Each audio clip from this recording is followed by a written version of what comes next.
रहा हूं अपने बच्चों को रामायण पढ़ाओ, महाभारत पढ़ाओ।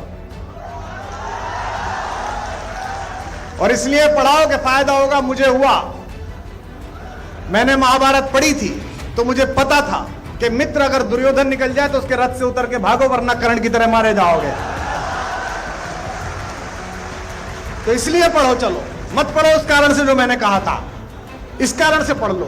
पिछली बार जब प्राण प्रतिष्ठा थी तो ज्यादा व्यस्तता हो गई, तो इधर से उधर जाने के लिए वो चार्टर कर लिया, उसकी फोटो लग गई, तो 15 दिन इसी पे पिले रहे भाई कि ये राम पर बोलते और चार्टर पे जा रहे हैं।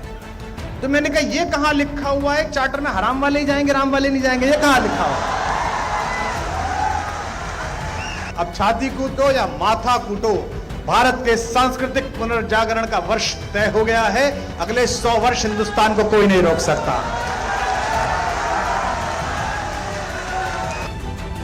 कवि कुमार विश्वास इन दिनों चर्चा में हैं अपने एक बयान की वजह से, जिसमें उन्होंने इशारों में कहा था कि अपने बच्चों को रामायण पढ़ाइए। सिर्फ रामायण घर का नाम रख लेने से कुछ नहीं होगा, वरना आपकी श्री लक्ष्मी कोई और लेकर जाएगा। इस बयान को सोनाक्षी सिन्हा और जहीर इकबाल से जोड़कर देखा गया, क्योंकि शत्रुघ्न सिन्हा के घर का नाम भी रामायण है। कुमार विश्वास एक और कार्यक्रम में पहुंचे। सीएम योगी आदित्यनाथ, रक्षा मंत्री राजनाथ सिंह की उपस्थिति में पूर्व प्रधानमंत्री अटल बिहारी वाजपेयी की 100वीं वर्षगांठ पर यह कार्यक्रम था। इस कार्यक्रम में भी कुमार विश्वास ने इस विवाद पर जमकर खरी खोटी सुनाई है, जिन्होंने भी इस विवाद को जबरन खींचा। कुमार विश्वास का क्या कहना है इस पूरे विवाद पर, सुनिए।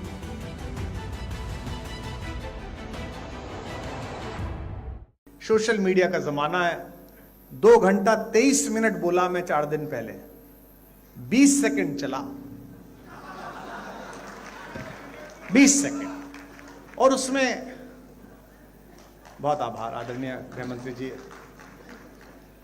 2 घंटा 23 मिनट में 20 सेकंड। एक जरा सी बात होती है और पूरा विश्व लेकर उड़ जाता है।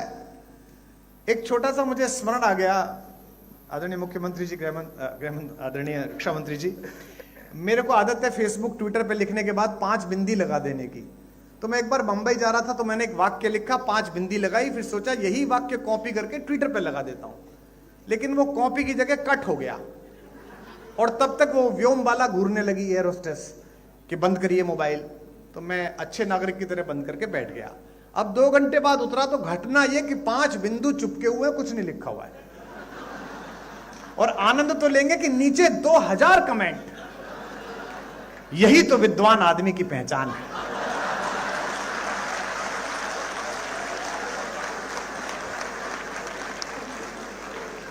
पंच तत्वों को क्या सुंदर तरीके से बताया।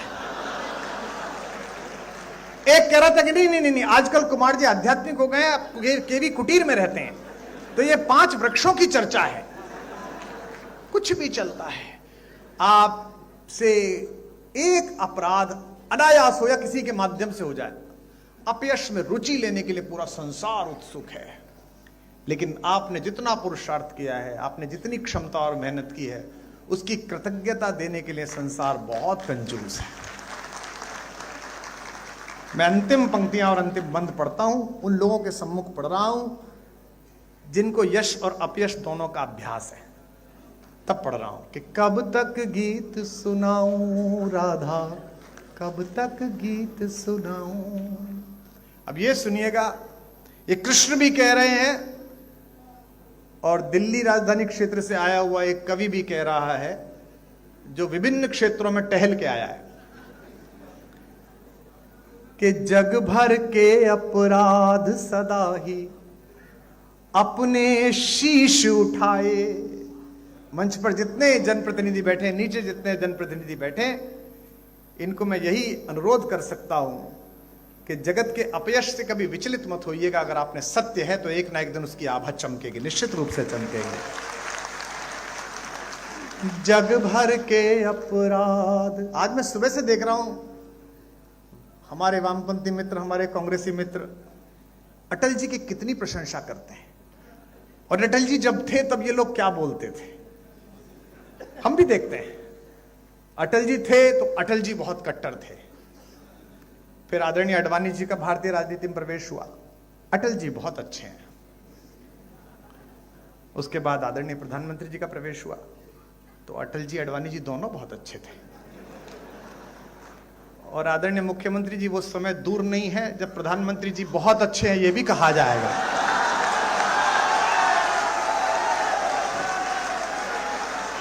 जग भर के अपराध सदा ही, कितना निर्मम जगत है, कितना निर्मम है भाई। और यह केवल भगवती कृपा से होता है, यह केवल माता सरस्वती की कृपा से होता है कि आप निष्कलंक कहीं से लौट आए। मैं अटल जी की कृपा मानता हूं, वे राजनीति में निष्कलंक अजात शत्रु रहे। मैं भी एक छोटा ओरिएंटेशन कोर्स करके अब बाहर आया। यह भगवत जी की कृपा थी कि मुझे देश के सर्वाधिक मेहनीय लोग बैठकर सुन रहे हैं, अन्यथा मैं भी दिल्ली में दारू के ठेके का हिसाब दे रहा होता। कहां गया कि जग भर भाई ऐसा है, केवल आप ही को नहीं सुनना, उनको भी तो खबर चाहिए। 5 दिन राम पर बोलो, 3-3 घंटे अयोध्या जी में हाजिरी लगेगी। 3 पंजे 15 घंटे, 15 घंटे में नर पिशाचों को एक लाइन नहीं मिली, 20 सेकंड मिले, बस 20 सेकंड।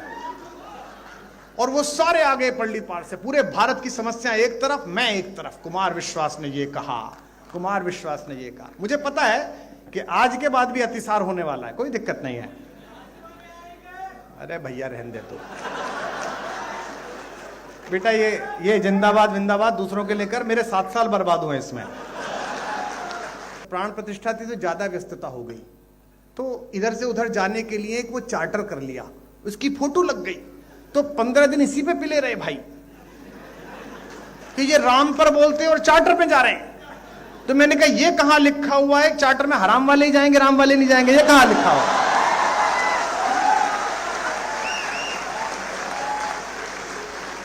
रस का माखन, अब छाती कूटो या माथा कूटो, भारत के सांस्कृतिक पुनर्जागरण का वर्ष तय हो गया है।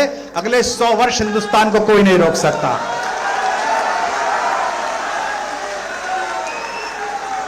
युग के दुर्योधन के जब जब अहंकार को कुचला, फिर कह रहा हूं अपने बच्चों को रामायण पढ़ाओ, महाभारत पढ़ाओ।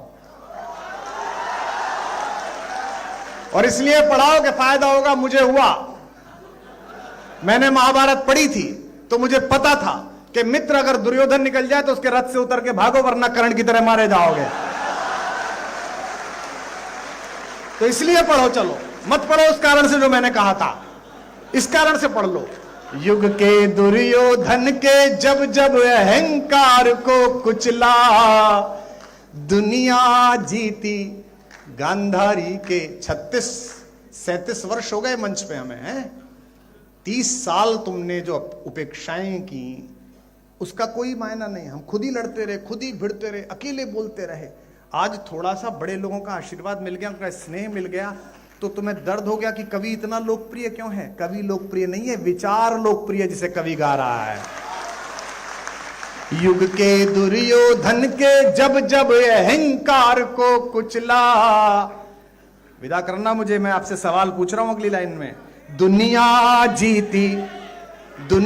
जीती गांधारी के शाप हम ही ने खाए। लखनऊ वालों, मुझको गले लगाओ, ये कृष्ण कह रहे हैं और मैं भी कह रहा हूं। मुझको गले लगाओ या बस मैं ही गले लगाऊं। कब तक गीत सुनाऊं राधा, कब तक गीत सुनाऊं, कब तक गीत सुनाऊं राधा, कब तक गीत सुनाऊं, कब तक गीत सुनाऊं राधा, कब तक गीत सुनाऊं। बोले बाके बिहारी लाल की।